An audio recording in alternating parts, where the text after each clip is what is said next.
And I began to read everything I could from differing perspectives, and I was actually deeply impacted by a book that I found in a used bookstore by Michael Denton called Evolution, a Theory in Crisis.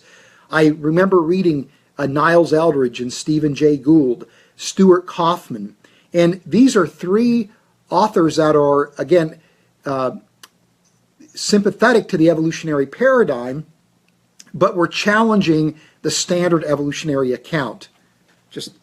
And so as a result of that, it really got me thinking about how secure is really the evidence for biological evolution. Is what I learned in my classes really as secure as I had been led to believe? Because it was fascinating to me that Michael Denton, an agnostic, was arguing for an archetypical approach to biology, rejecting Darwinism. That Stuart Kaufman was arguing that you needed something like complexity theory to explain the origin of life and to explain the origin of life's major groups.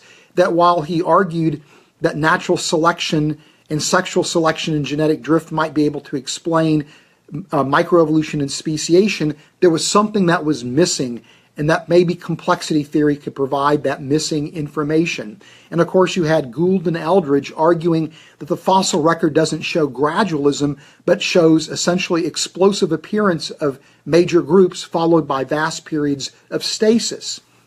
And so for the first time I began to wonder whether or not the scientific case for evolution was as secure as, again, I thought it was. I was also growing in my understanding of Christian theology and my understanding of what the biblical text said and my capacity to interpret the biblical text.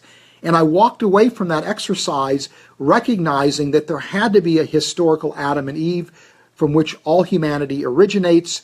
I also understood at that time that they had to be the sole progenitors of humanity, and that evolutionary creationism didn't seem, or at that time theistic evolution, didn't seem to be really fully satisfying and fully compatible with the biblical text. And so now I'm on a journey to try to make sense of things. And it was through this process I came across a book called Creator and the Cosmos by Hugh Ross, and also other works by Hugh, A Fingerprint of God, not a matter of days, but Creation and Time was the title of the book. And I was exposed to the first time to old earth creationism. The idea that the beginning of the universe, the design of the universe pointed to the existence of a creator, that days could be a period of time, that it was a biblically robust position.